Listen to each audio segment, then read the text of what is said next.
Bismillahirrahmanirrahim. Assalamualaikum warahmatullahi wabarakatuh. Alhamdulillahirabbil alamin wa bihi nasta'in ala amri dunya waddin. Asyhadu an la ilaha illallah wa asyhadu anna Muhammadan abduhu wa rasuluh. Allahumma shalli ala Muhammadin wa ala alihi wa sahbihi ajmain.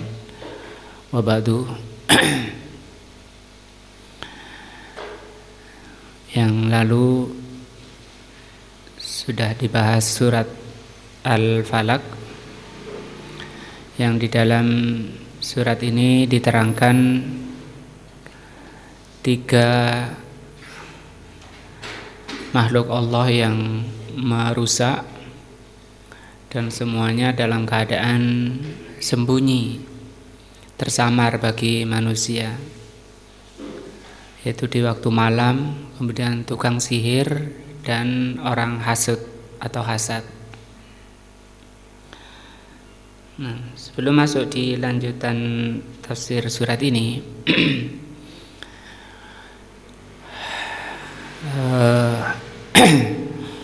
pentingnya membaca surat ini Al-Falaq setiap selesai sholat fardu 1 kali, dan dibaca 3 kali ketika sholat subuh dan sholat maghrib.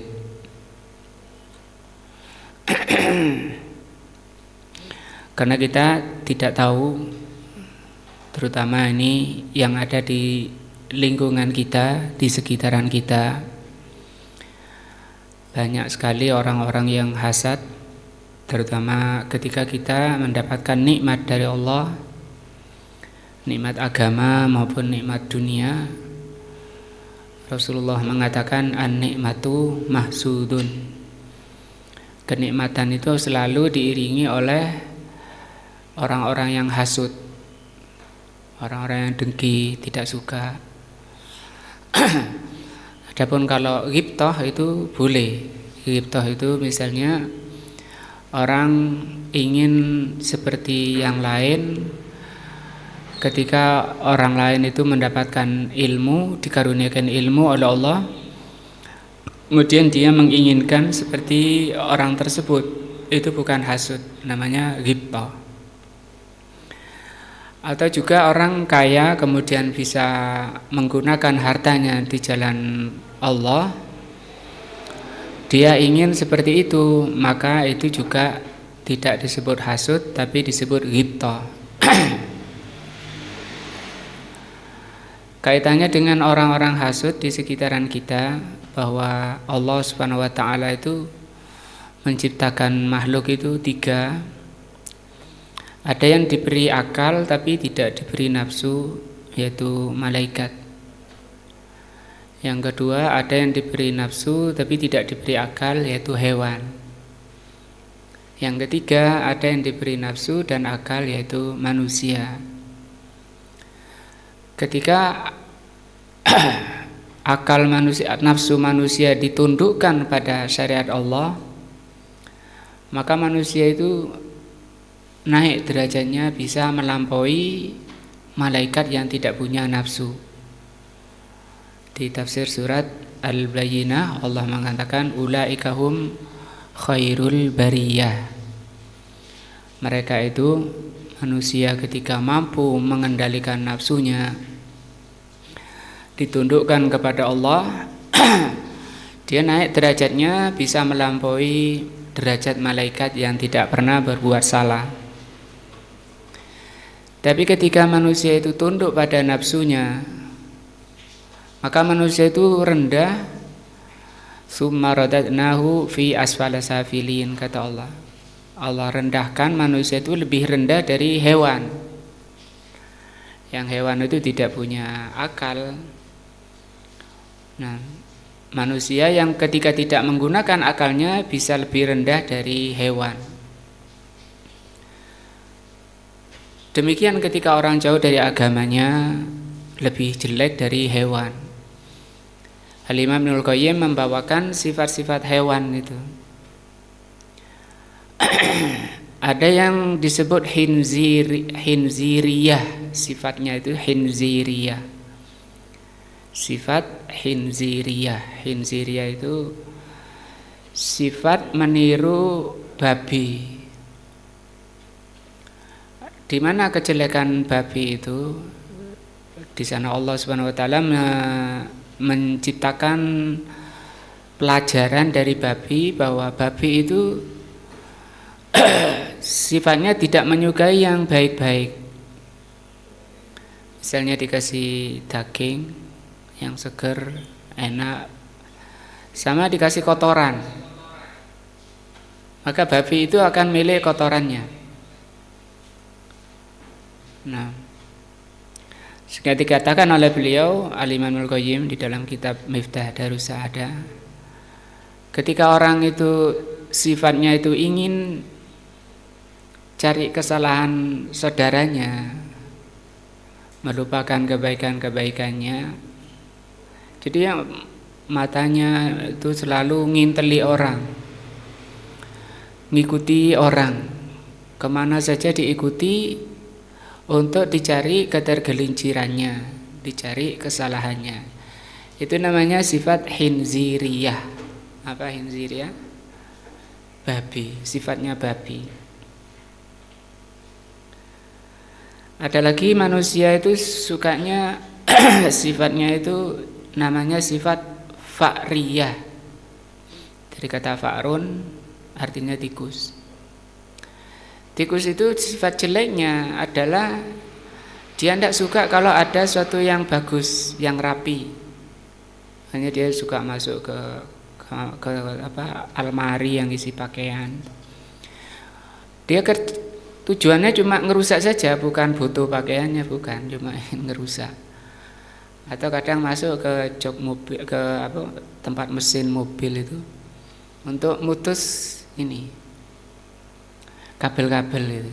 Cuma intinya itu dia ngerusak saja. Itu namanya sifat apa? Fa'riyah, artinya tikus. Pernah zaman Nabi itu dia bisa membawa api untuk bakar rumah ke atas, karena sifat jeleknya, sifat fa'riyah. Sampai Rasulullah SAW mengatakan tikus ini termasuk fuwaisikoh, dari kata fasik. Fasik itu keluar dari ketaatan. Nah, diperintah untuk membunuh. Yang ketiga ada lagi sifat hayah. Hayah itu ular. Ular ini memang sifatnya dengki pada manusia, dan dia tidak punya telinga, cuma punya mata. Nah, maka kalau masuk rumah diperingatkan 3 kali, kalau tidak mau keluar dari rumah itu dibunuh. Kata Rasul SAW, tidak ada damai dengan ular. Dan ular, tikus, anjing hitam, burung gagak, ini termasuk hewan-hewan yang diperintah untuk dibunuh. Artinya mendapat pahala kalau dibunuh. Kebaikan termasuk amal soleh kalau membunuh. Bukan kebaikan kalau dia melihara. Nggak tahu, kayaknya hamster itu ya, kayaknya masuk ke jenis tikus. Nah, sebaiknya kalau subuhat kayak gitu, rancu, ditinggalkan aja, walaupun mungkin dianggapnya lucu, hamster. Nah, jadi fa'riyah ini, tikus ini termasuk hewan sifatnya jelek. Kalau ular ini juga yang pernah mengantar iblis ke surga untuk mengganggu Nabi Adam. Sehingga kata Rasul SAW, tidak ada damai dengan ular selamanya. Makanya kalau ketemu ular di luar, itu sudah tidak ada lagi peringatan, langsung bunuh, tidak apa-apa. Kalau di luar, tapi kalau dalam rumah diingatkan dulu 3 kali. Karena syaitan atau jin bisa menampakkan dirinya, merubah wujudnya seperti ular. Ada lagi sifat kalbiyah. Kalbiyah itu anjing, sifat anjing. Anjing ini gambaran hewan yang paling serakah terhadap dunia. Susah untuk dinasehati. Diterangkan oleh Imam Ibnul Qayyim, jadi anjing itu hampir sama dengan babi, cuma kalau babi itu agak diem, kalau anjing ini menggonggong dengan sangat, jangan sampai ada yang deket-deket situ, sambil muter-muter, yang diuter itu bangkai, sambil menjulurkan lidahnya, menggambarkan keserakahannya, menjulurkan lidahnya. Artinya apa? Kata para ulama, hewan itu biasanya menjulurkan lidah kalau kondisi kecapean, kepanasan. Ini tidak, karena serakahnya dibilangi tidak bisa. Nah, ada orang-orang yang model kayak gitu, namanya kena virus apa? Kalbiyah. Nah, ada lagi namanya sifat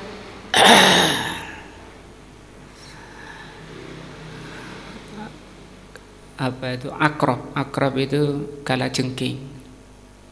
Kalajengking itu sukanya dia nunggu kapan ada waktu untuk nyikat orang. Dia biasanya sembunyi di lubang sambil meletakkan ininya, ekornya itu ya, sengatnya itu. Begitu ada orang duduk, langsung disengat, dia lari. Nah, ada juga orang-orang di sekitaran kita sukanya nyari di mana ini waktu nyikat, sikat dia gitu. Memang sifatnya kayak gitu. Nunggu dilihat aja orang temannya ini, dilihat ada kesempatan sikat, kemudian dia berlepas diri. Ini sifat apa? Akrob, kalajengking. Semua dibahas oleh Imam Ibnul Qayyim di dalam kitab Miftahrus Sa'adah.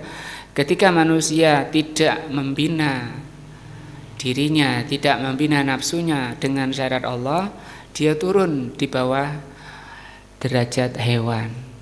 Balhum adol. Bahkan kata Allah, mereka lebih sesat dari hewan. Ada juga orang yang sok penampilannya alim kayak itu, penampilannya bagus dari depan.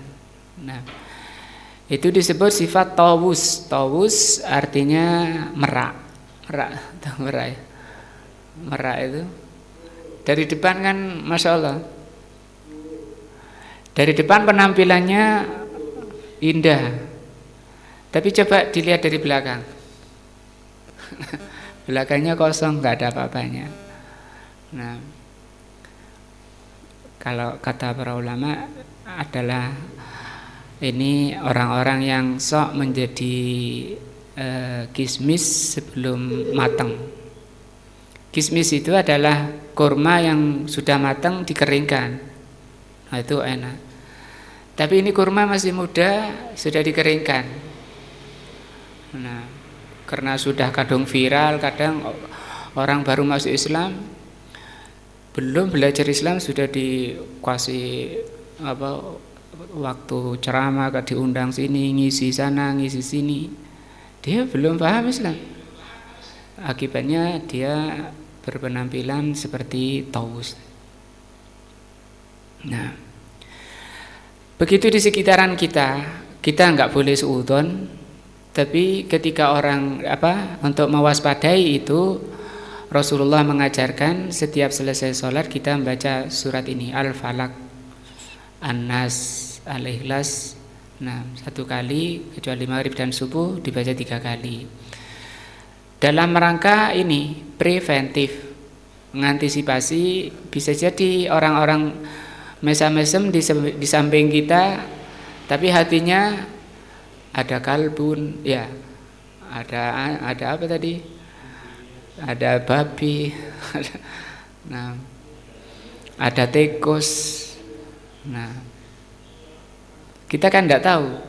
Tapi kalau kita bersandar kepada Allah itu insyaallah tidak bisa mereka mengganggunya. Nah, sudah lewat pembahasan surat Al-Falaq, bisa dilihat pertemuan yang lalu, pertemuan pertama surat Al-Falaq. Selanjutnya kata beliau, fa idza qala qailun, kalau ada orang mengatakan atau bertanya, ma huwa at-tariqu, apa cara atau bagaimana cara litakhallusi min hadhihi syururi salasati, bagaimana cara untuk mengantisipasi atau bahkan membersihkan diri dari 3 kejahatan ini. Apa itu? Kejahatan di waktu malam, bisa perampok atau tukang hewan-hewan buas. Yang kedua tukang-tukang sihir. Yang ketiga orang-orang yang hasud. Itu 3 perkara yang semua itu tidak nampak sementara kita posisi tidur. Maka di sini diterangkan caranya. Qulna at-tariqu litakhallusi, cara untuk membersihkan diri. Kalau membersihkan diri mungkin bisa diartikan ini sudah kena ya, seperti orang kena ain ya. Ain itu pandangan kedengkian. Mungkin ada orang datang pengen beli burungnya, nggak boleh dilihat burungnya dengan pandangan kedengkian, mati. Nah, atau bahkan dirinya dipendeli, dipelototi, dirinya sakit. Nah, atau bahkan ada yang mandul, tidak bisa berhubungan suami istri, bukan mandul namanya, impoten, kayak bisa dari situ. Kalau itu namanya di takhallus, namanya dibersihkan. Kalau ain itu dimandikan pakai daun bidara, kemudian dibacakan surat ini. Nah, an yu'alliqal insanu qalbahu bi rabbih, cara untuk membersihkan diri dari 3 kejelekan makhluk Allah ini adalah yang pertama, menggantungkan hati orang itu kepada Rabb-nya, bergantung kepada Allah. Nah, sudah lewat pembahasannya bahwa setan itu akan datang dari kanan, kiri, depan, belakang, dan tidak bisa datang dari atas karena Allah itu di atas. Wa yufawwidu amrahu ilaih, yang kedua menyerahkan urusannya kepada Allah ketika mau tidur. Bahkan ini dibaca ya. Wa yuhaqqiqu tawakkuli 'ala Allah, yang ketiga benar-benar tawakal hanya kepada Allah, memasrahkan dirinya kepada Allah. Wa yasta'milul awrada asyar'iyyah allati biha yuhsinu nafsahu wa yahfadhuha min syarriha ula. Yang berikutnya, yang kelima, membiasakan doa-doa atau wirid-wirid yang disyariatkan, terutama wirid-wirid untuk perlindungan diri dan penjagaan dirinya dari kejahatan mereka. Wa ma kathural amru fin nasi fil aunati al akhir minas sahrati wal hasad wa ma asbatalika illa min ajli ghaflatihim. Kata beliau, berapa banyak orang-orang sekarang yang terkena sihir, terkena penyakitnya orang hasad, yaitu ain, dan yang semisalnya, yang itu disebabkan kelalaian manusia dari Allah, jarang zikir, jarang ingat kepada Allah. Wa da'fu tawakkulihim 'ala Allah azza wajal, yang kedua karena lemahnya penyandaran diri kepada Allah. Masih kadang orang percaya bersandar dirinya, menyerahkan dirinya ke benda-benda. Ada yang pakai jimat-jimat ya, ditaruh di pintu-pintunya.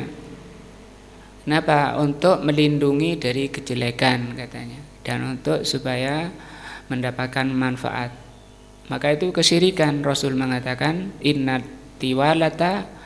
ruqa wattiwalata wattamaima syirkun. Hadis dari Abdullah ibnu Mas'ud, bahwa ruqa yang dimaksud di situ mantra-mantra ya.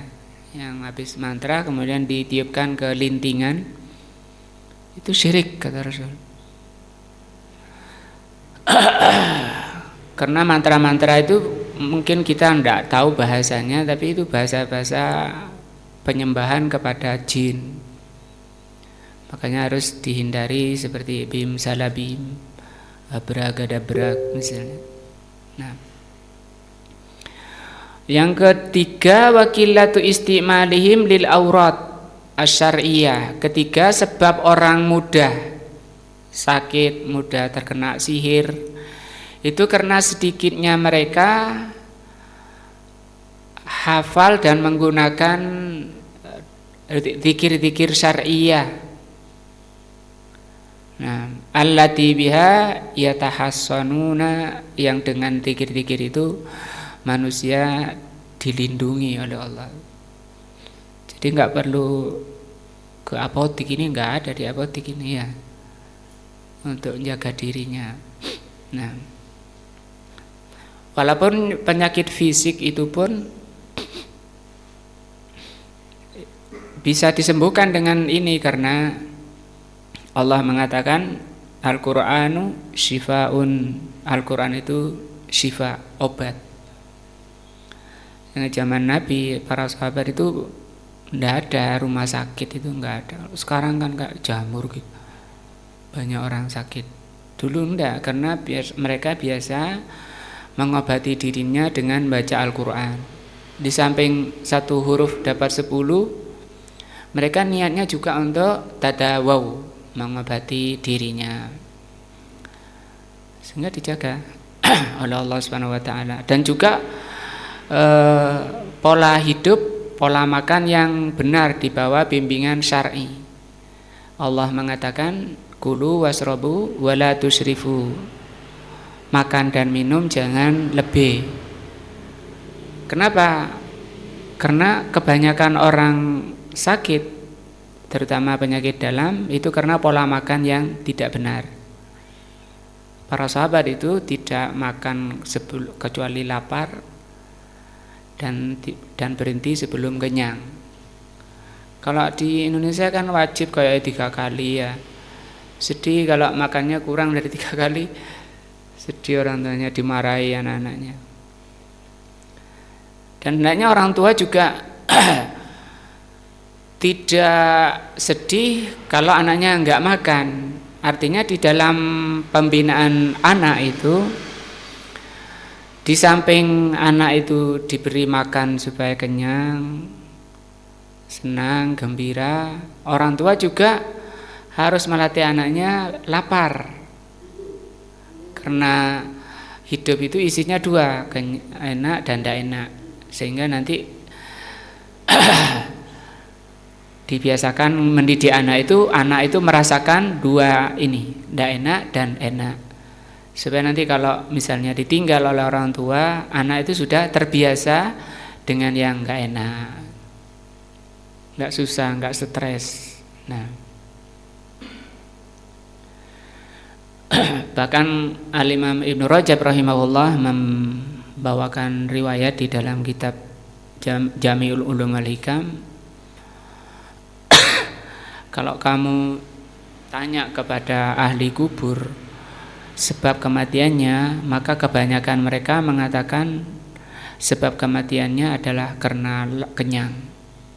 Kenyang itu didorong oleh nafsu makan. Kalau ikuti bimbingan syar'i itu, kata Rasul sallallahu alaihi wasallam gimana? Tidak ada kantong yang lebih jelek kecuali perut Bani Adam. Kan banyak kantong, ada gelangsi, ada goni, ada kresek. Yang paling jelek apa? Perut. Nah, itu kantong paling jelek. Nah, Kalau mau makan kata Rasul SAW liyukim nasolbahu, itu standar makan itu sekedar punggungnya tegak. Selama punggungnya masih bisa tegak, tidak apa-apa, nggak makan tidak apa-apa. Seminggu misalnya tidak makan tidak apa-apa, nggak dosa.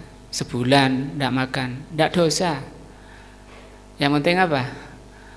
Bisa beribadah, karena manusia ini dicipta untuk beribadah, bukan untuk makan. Artinya tidak diukur orang itu baik buruk dengan makan misalnya. Ya kalau kambing, sapi, kalau badannya gemuk, wah senang yang melihara. Nah, wa illa mahalata, kata Rasul, kalau memang terpaksa karena nafsu makan tinggi, beliau mengatakan wasulusun li ta'amihi wasulusun li syarabihi wasulusun li nafasihi. Kalau memang nafsu tinggi untuk makan, itu sepertiga itu sudah paling tingginya. Nah, walaupun misalnya kenyang lebih dari sepertiga, itu sewaktu-waktu, kadang-kadang boleh, berdasarkan hadis Abu Hurairah yang sampai kenyang susu ketika diberi dan diperintah oleh Rasul SAW. Tapi seringnya, kebanyakan hidupnya Rasul dan para sahabatnya itu lapar. Itu orang-orang terbaik, orang-orang mulia. Dan akhir zaman malah nanti akan, kata Rasul, ada di Bulughul Maram akhir itu, di bab zuhud itu. Nanti ada dibawakan hadisnya di sana bahwa pada hari kiamat akan didatangkan orang yang paling besar, gemuk. Ya karena pola makannya yang banyak. Begitu ditimbang tidak ada nilainya walaupun satu sayap nyamuk. Nah, artinya dari hadis itu juga tidak, ukuran baik buruk itu bukan dengan makan. Nah, makannya seperti itu, polanya seperti yang dibimbingan syar'i, orang itu sehat. Nah, dan sehat, badannya sehat itu lebih baik karena bisa banyak berbuat amal kebaikan. Nah, lebih kuat. Karena kalau orang makin gemuk itu makin disenangi oleh penyakit-penyakit. Nah, wa illa fanahnu na'lamu, kita tahu annal awrad asy-syar'iyyah hisnun muni'un, bahwa zikir-zikir syar'i itu termasuk benteng yang kokoh. Nah, asyaddu min saddi Ya'juj wa Ma'juj. Zikir itu kekuatannya bisa lebih kuat dari bentengnya Ya'juj wa Ma'juj yang dibikin oleh siapa? Dzulqarnain itu. Zaman siapa itu ya? Mesti zaman Nabi Musa apa sudah. Lakin ma'al asif, tapi yang sangat disayangkan, anna katsiran minan nas la ya'rifu inda hadhil aurati syai'a. Banyak manusia itu enggak tahu, enggak hafal doa-doa mau makan, doa mau tidur, doa pagi. Nah, sementara Rasul dan orang-orang sahabat itu pagi itu zikir, wirid sampai azraq. Waktu azraq itu baru selesai. Misalnya ada tamu masih habis subuh, orang itu datang ke sahabat itu nggak akan dibukakan pintu. Nanti mungkin istrinya keluar, tunggu. Nanti tunggu azraq. Bahasa kita azraq ya, karena zuruk itu artinya terbitnya matahari, itu masuk dilarang sholat. Dilarang sholat waktu zuruk. Kalau azraq itu sudah agak meninggi sampai sepenggalahan tingginya.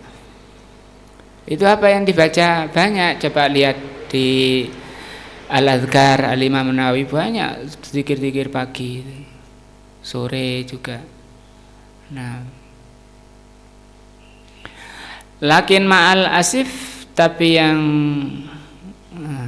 waman arafa, barang siapa yang hafal, kadang hafal karena di TPG sudah di drill sama ustadznya,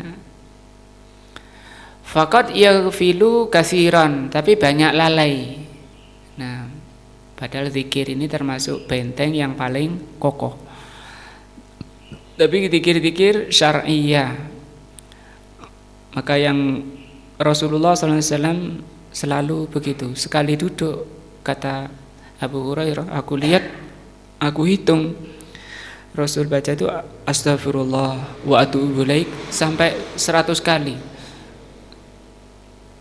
Dan juga dikatakan oleh para ulama bahwa barang siapa yang lidahnya selalu basah dengan bacaan astagfirullah wa atubu ilaik, maka Allah akan beri taufik dia ke jalan yang Allah ridhoi, dan nanti akan mendapati catatan amalannya yang terbanyak itu ucapan itu astagfirullah wa atubu ilaik.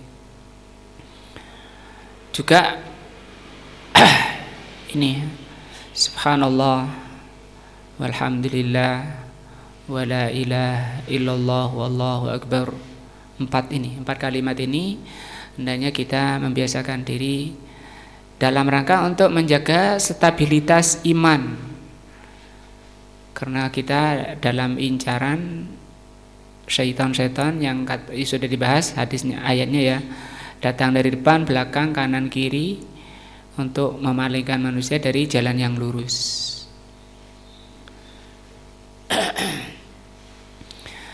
Subhanallah apa tadi? Subhanallah alhamdulillah wa la ilaha illallah Allahu akbar. Nah, subhanallah ini kesimpulan dari orang memikirkan ciptaan Allah. Subhanallah kan apa? Lafaz kekaguman. Nah, betapa Allah itu maha kudrah, maha mampu, maha alim, bisa menciptakan ini itu setiap hari, yang didasarkan penciptaan Allah itu karena sifat rahmannya, sifat penyayangnya, sifat pengasihnya kepada hamba, kepada diri kita, karena Allah itu Ar-Rahman. Nah, itu kan terpadu antara kita berpikir kemudian terucap ungkapan-ungkapan kekaguman. Subhanallah, Allah tiap hari bikin lombok nggak habis-habis ya. Kalau nggak ada lombok walaupun mahal ya dibeli. Tapi tidak berhentinya Allah membuat lombok, tomat, sayur-sayur, ikan-ikan. Ini merupakan ayat-ayat kauni yang akan memunculkan ucapan kagum kepada Allah. Subhanallah, subhanallah. Terus walhamdulillah, ya kan? Alhamdulillah masih dibuatkan oleh Allah beras, kita bisa makan nasi. Alhamdulillah Allah masih memberi kita lombok tadi. Alhamdulillah banyak itu di luar itu sudah jejer-jejer. Nah, subhanallah, alhamdulillah, terus la ilaha illallah.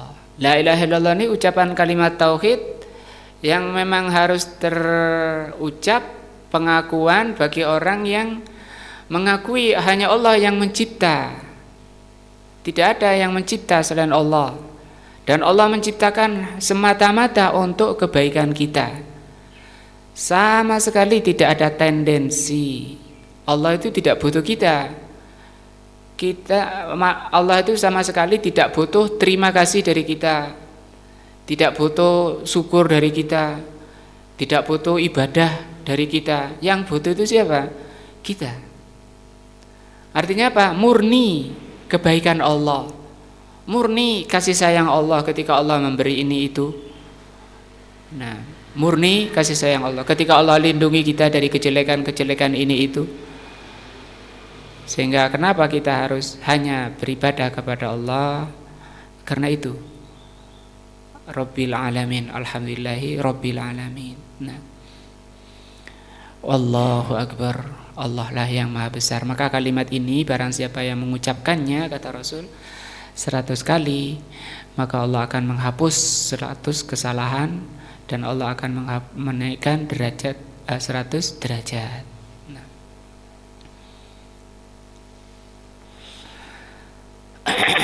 waman qara'aha, ada juga yang baca ya, baca, mungkin setelah selesai sholat baca, atau dalam sholat pun baca zikir-zikir syar'i.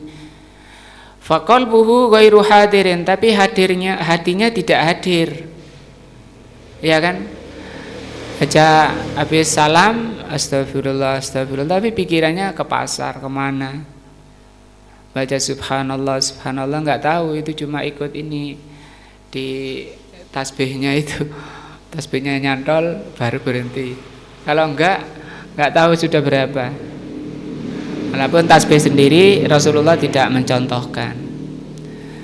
Yang ada zaman setelah Nabi, zaman sahabat. Nah,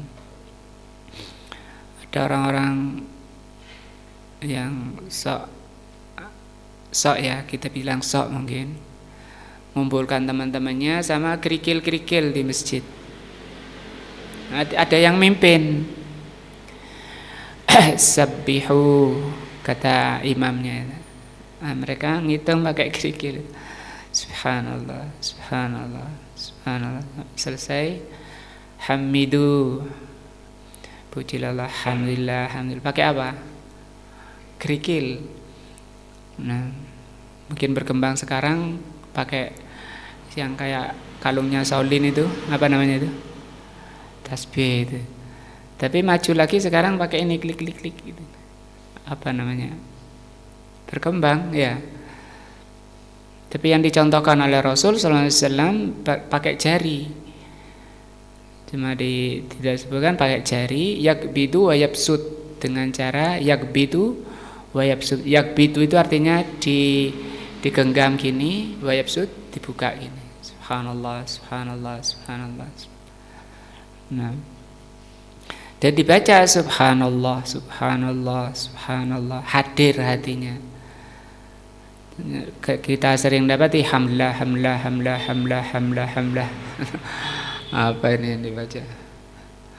Lobar, lobar, lobar, lobar. Itu kan tidak adab namanya ya. Itu pun hatinya tidak mungkin hadir, itu paling kemana-mana.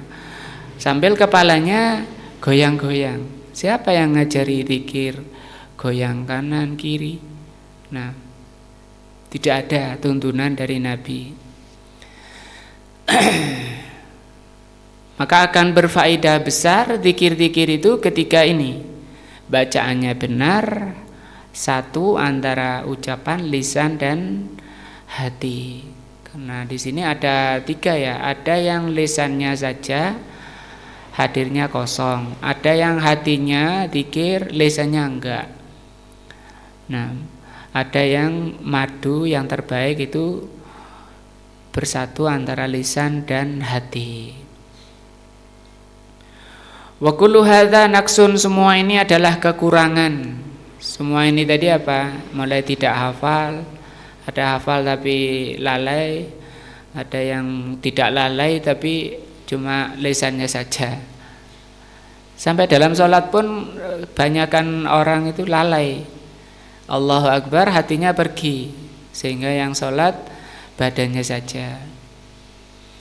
Walau anna nasa istamilu al-awrada ala ma ja'at bihi syari'ah, kalau manusia itu mau mengamalkan wirid-wirid atau zikir-zikir seperti yang diajarkan oleh Rasul sallallahu alaihi wasallam dengan dalil yang sahih, la salimu, pasti mereka selamat min sururin katsiratin, dari banyak kejahatan.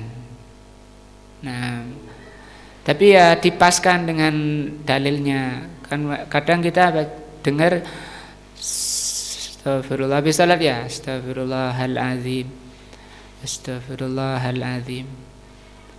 Hal azimnya ini enggak ada. Selesai salat loh ya. Selesai salat. Kalau di luar salat misalnya zikir mutlak enggak apa-apa. Nah, artinya benar. Nas'alullaha al-afiyah wassalamah, kita mohon kepada Allah afiyah wassalamah. Nah, selesai kita ini surat apa ini? Al-Falaq. Kita akan masuk ke tafsir surat Al-Ikhlas. Bismillahirrahmanirrahim. Tafsiru suratil Ikhlas, tafsir surat Al-Ikhlas. Bismillahirrahmanirrahim. Qul huwallahu ahad, Allahus samad. Sudah hafal kita semua. Al-basmalatu sabaqal kalamu 'alaiha. Tentang tafsir basmalah sudah lalu di tafsir surah Al-Fatihah. Dzukira fi sababi nuzuli hadhihi surati, disebutkan sebab turunnya surat ini. Annal musyrikina, bahwa orang-orang musyrikin, awil yahuda, bahwa Yahudi, qalu lin nabi sallallahu alaihi wasallam, mengatakan kepada Nabi, sif lana rabbaka, sifatkan untuk kami Tuhanmu, kayak apa? Terbuat dari emas atau dari batu atau dari kayu. Itu kebiasaan musyrikin dahulu. Dari batu-batu, dari kurma. Nah,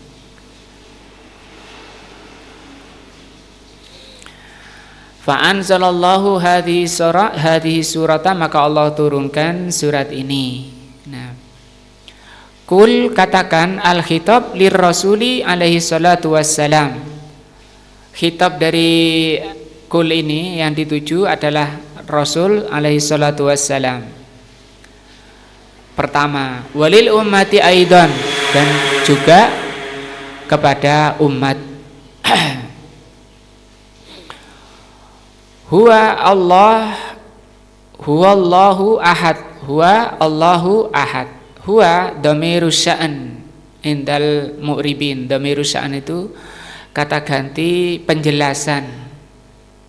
Nah, penjelasan tentang kata setelahnya ini, yaitu Allah. Nah, dia adalah Allah. Wa lafdzul jalalah, lafaz jalalah, ini namanya lafaz jalalah ya. Itu mustaq itu bentukan dari al-ilah. Asalnya al-ilah, kemudian diberi al, kemudian hamzah yang tengah dihilangkan. Itu kaidah dalam bahasa Arab. Asalnya al-ilahu, kemudian dihilangkan hamzah yang tengah menjadi allahu, kemudian ditafhim, ditebalkan dalam rangka ta'zim, pengagungan Allah. Nah, ini semua nama-nama Allah ya kembali ke sini, ke nama ini Allah, namanya lafzul jalalah. Artinya kalau dikatakan kembali, kalau ditanya Ar-Rahman itu siapa? Allah. Ar-Rahim itu siapa? Allah. Al-Ghafur itu siapa? Allah. Nah, Allah huwa khabarul mubtada. Allah di sini khabar mubtada. Wa ahad khabarus tsani, mubtadanya ini huwa, khabarnya Allah, ini khabar pertama, khabar kedua ahad. Khabar itu penjelasan. Allahus samad. Nah, ini ayat ke berapa? Allahus samad, ayat kedua. Jumlatun mustaqillatun, ini kata tersendiri, kalimat tersendiri. Allah as-samad. Allah itu as-samad. Nah, Allahu ahad ay huwallahu alladzi tatahaddatsuna anhu wa tas'aluna anhu. Nah, Allah yang satu itu adalah Allah yang selalu diperbincangkan. Kalau ditanya Allah itu yang mana, ya yang satu itu, bahwa Allah itu satu. Yang mereka tanya tadi, orang-orang musyrikin tanya itu, ya Allah itu satu adanya. Makanya Allah mengatakan dalam surah Al-Maidah, yang mengkafirkan orang-orang yang mengatakan Tuhan itu tiga. Nah, Allah salisu salasah, Allah itu yang ketiga dari tiga Tuhan. Itu Allah mengkafirkan di dalam surah Al-Maidah. Ahadun ay mutawahhidun bijalalihi wa idmatihi. Ahad itu artinya satu di dalam ketinggian dan keagungannya. Laisa lahu masilun, tidak ada yang masil. Masil itu semisal. Kalau misal itu misalnya tangan Allah itu seperti tangannya malaikat, itu misalnya mana? namanya, tamtsil. Nah, atau seperti tangan terbaik itu namanya tamtsil. Dan itu bukan akidah Ahlus Sunnah. Akidah Ahlus Sunnah wal Jamaah itu menghindari dari tamtsil. Ada lagi tasbih. Tasbih itu menyerupakan.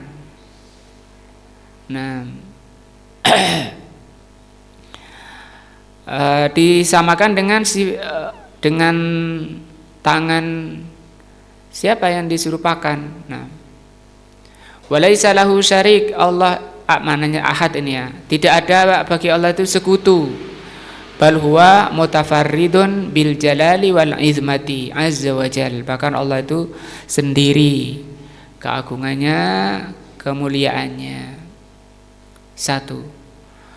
Allahus Samad, ini ayat 1 ya, ini sekarang ayat 2. Allahus Samad jumlatun mustaqillatun. Ini jumlah tersendiri di ayat ini. Bayyanallahu ta'ala annahu as-samad. Allah itu menerangkan di ayat 2 ini bahwa Allah itu as-samad. Nah, ajma'u ma qila fi ma'nahu. Kesimpulan karena makna as-samad itu banyak. Kalau kita buka kitab tafsir banyak sekali maknanya, tapi kesimpulannya ini kata paling nyimpul ya, paling terkumpul padanya makna as-samad. Nah, annahu al-kamilu fi sifatihi, bahwa Allah as-samad itu sempurna dalam segala sifat-sifatnya. Tidak ada sifat-sifat Allah itu yang ada kurangnya, ada cacatnya. Misalnya Allah Maha Kuat, kekuatan Allah itu Al-Hayyul Qayyum, Maha hidup dan Maha Qayyum, berdiri sendiri dan mutlak Allah Azza wa Jalla. Tidak ada sedikit pun aibnya, tidak ada sedikit pun cacatnya. Alladzi iftaraqat ilaihi jami'ul mahluqat. Nah, yang sifat-sifat Allah itu iftaraqat, mencakup seluruh makhluk. Jadi Allah itu Maha melihat misalnya, itu mencakup seluruh makhluk. Tidak ada yang bisa terluput dari pandangan Allah. Di tempat apapun, di tempat gelap paling apapun, tidak ada bedanya bagi Allah. Ketika kita membahas tentang Allah itu basir, Allah itu Maha melihat, dan diterangkan dalam hadis bahwa Allah itu punya 2 mata. Dengan 2 mata itu Allah melihat. Karena nanti kata Rasul ada Dajjal akhir zaman nanti mengaku dirinya Tuhan, dan kata Rasul Allah itu tidak buta. Nah, sementara Dajjal ini buta. Apa artinya buta? Satu, nggak lihat, itu buta. Berarti di situ dipahami bahwa Allah itu matanya 2, punya 2 kaki, punya 2 tangan, kanan dan kiri. Itu yang disebutkan dalam hadis-hadis sahih. Bisa dilihat dalam kitab Al-Aqidah Wasithiyah. Allah itu Maha mendengar, tidak ada pendengaran sekecil apapun, suara sekecil apapun yang tidak didengar oleh Allah. Bahkan besitan jiwa belum terucap dengan lisannya, Allah itu sudah tahu, sudah mendengar betikan jiwanya.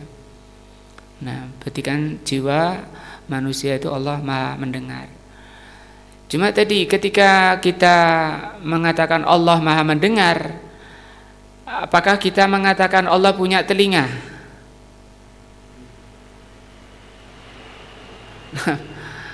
Ada enggak pernah lihat dalil atau dengar dalil Allah punya telinga? Enggak ada. Nah, sehingga ketika kalau berbicara tentang Allah, jangan keluar dari Al-Quran dan As-Sunnah. Karena kebanyakan akidah-akidah muslimin itu tidak bersumber dari sana, malah seenaknya memberi nama, memberi sifat bagi Allah. Allah diberi nama, diberi sifat Qidam, ya, Apa artinya kidam? Itu sifat Allah apa nama Allah? Sifat 20 ya. Itu dia ya pertama apa? Allah wujud kidam. Kalau wujud enggak artinya apa? Nama apa sifat? Apa sih bedanya nama sama sifat, Pak Kahono? Apa bedanya nama sama sifat? Insyaallah Pak Ahmad masih ingat. Ada Pak Ahmad? Jauhnya Pak. Apa bedanya Nasrul? Bedanya nama sama sifat.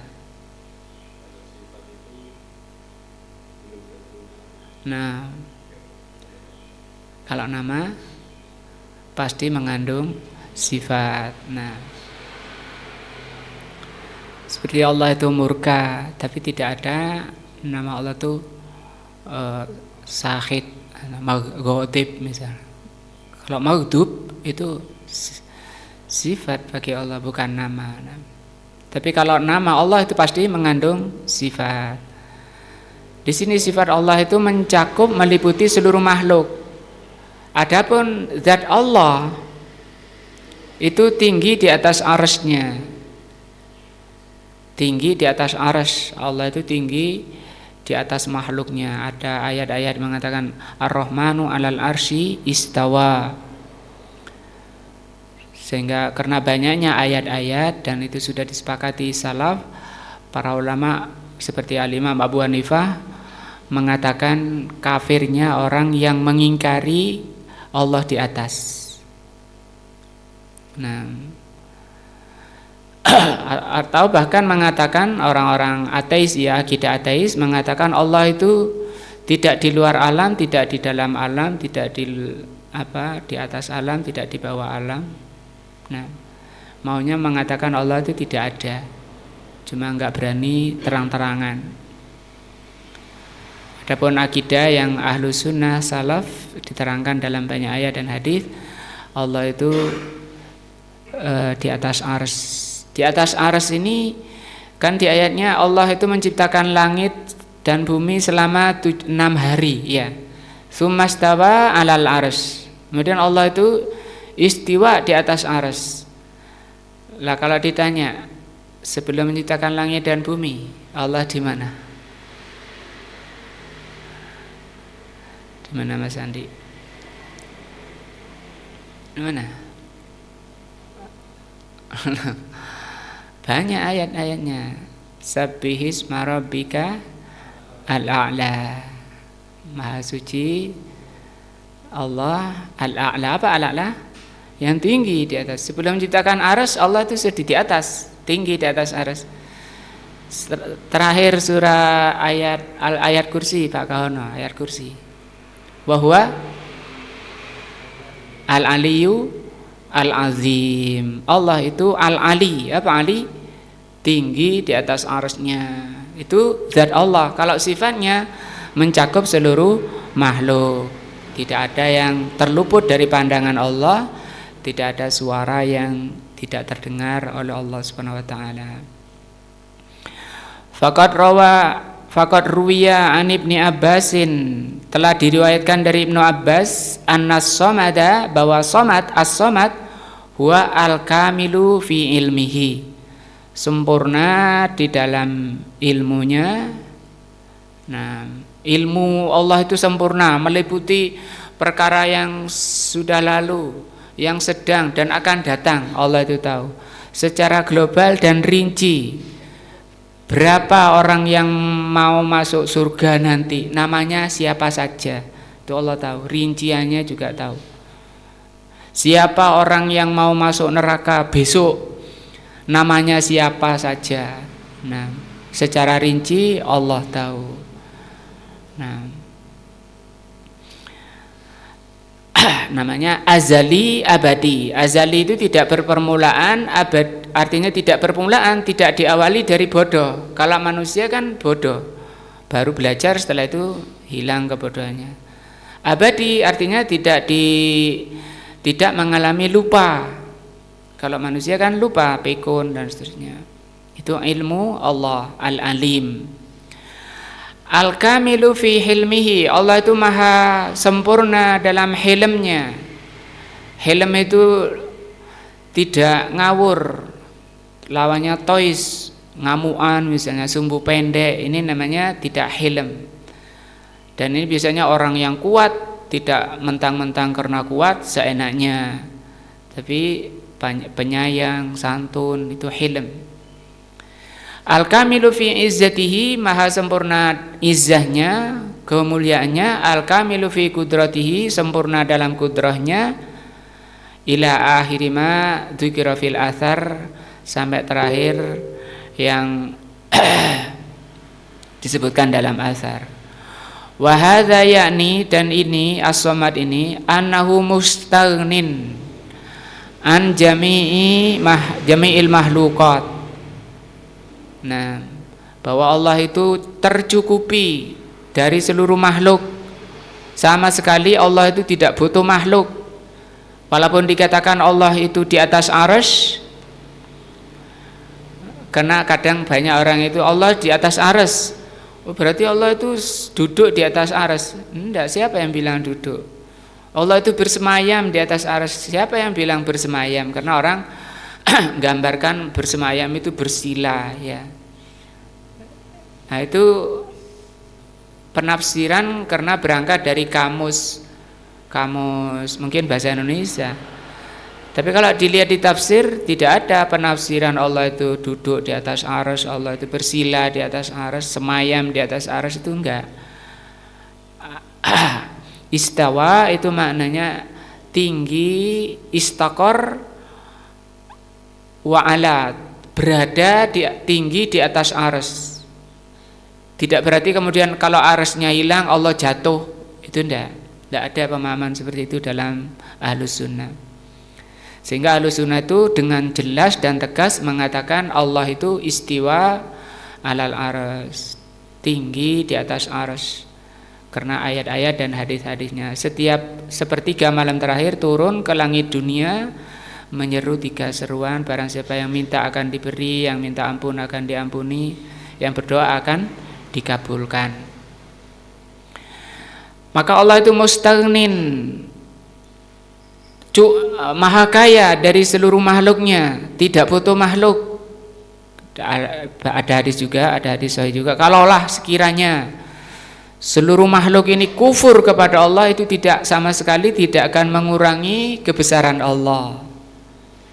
Walaupun seluruh manusia ini beribadah kepada Allah, tunduk kepada Allah, tidak akan menambah sedikit pun dari kemuliaan Allah, ketinggian Allah. Nah, mutlak ibadah kita, ketundukan kita kepada Allah, itu yang butuh adalah apa? Kita sendiri. Wa warada aidan, dan juga diriwayatkan fi tafsiriha, dalam tafsir As-Samad, An-Samada, bahwa as-samad huwa alladzi tasmudu ilaihi al-khalaiqu fi hawaijiha, bahwa as-samad itu adalah allati tusmadu ilaihi, yang bersandar kepadanya seluruh makhluk. Maksudnya bersandar, bergantung. Seperti kita punya mulut, bergantung kepada Allah untuk bisa bicara. Kita punya badan, bergantung kepada Allah untuk bisa sehat, sehingga kita duduk. Punya mata, bergantung hanya kepada Allah bisa melihat.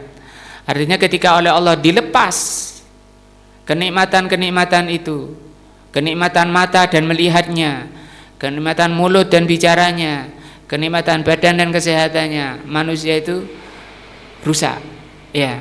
Nah, di sini makna apa? As-Samad. Sehingga diterjemahnya sering diartikan Allah itu tempat bersandar. Maksudnya butuh kepada Allah. Tidak bisa manusia ini lepas sedikit pun, sebentar pun dari Allah Azza wa Jal. Fi hawaijiha, segala kebutuhan manusia, ya. Kita butuh apa, banyak kebutuhan tidak bisa dihitung.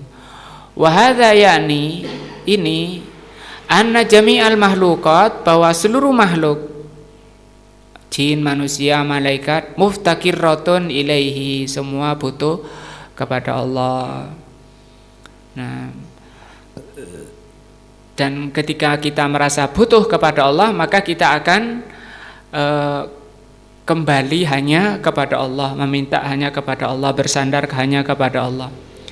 Dan bersandarnya kepada Allah, percaya hanya kepada Allah, ini namanya kekayaan hati.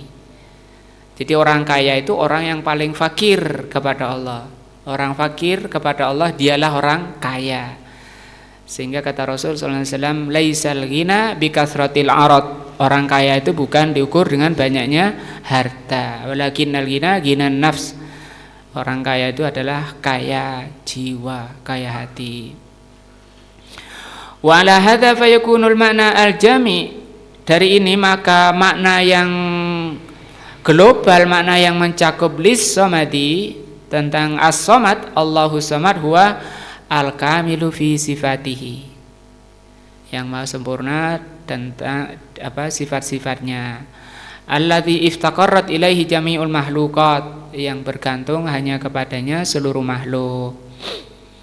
Nah, kita ini bisa apapun karena nikmat dari Allah Azza wa Jal. Nah, ini makna as-samad. Insyaallah ini yang kita bahas pada pagi ini sampai surat Al-Ikhlas ayat keberapa? 2. Mudah-mudahan dapat meningkatkan iman kita kepada Allah Subhanahu wa taala, meningkatkan takwa kita kepada Allah Azza wa Jalla, menambah cahaya iman kita di dunia dan menambah cahaya nanti di akhiratnya. Mudah-mudahan dapat memperbaiki kehidupan kita di dunia ini, karena kita memang hidup di dunia ini harus dibawa bimbingan syariat Allah. Mudah-mudahan makin nambah usia kita, makin bertambah kebaikan kita. Semoga kematian kita istirahat dari segala kejelekan kita. Wallahu a'lam bishawab. Subhanakallahumma wa bihamdika asyhadu an la ilaha illa anta astaghfiruka wa atubu ilaika. Wassalamualaikum warahmatullahi wabarakatuh.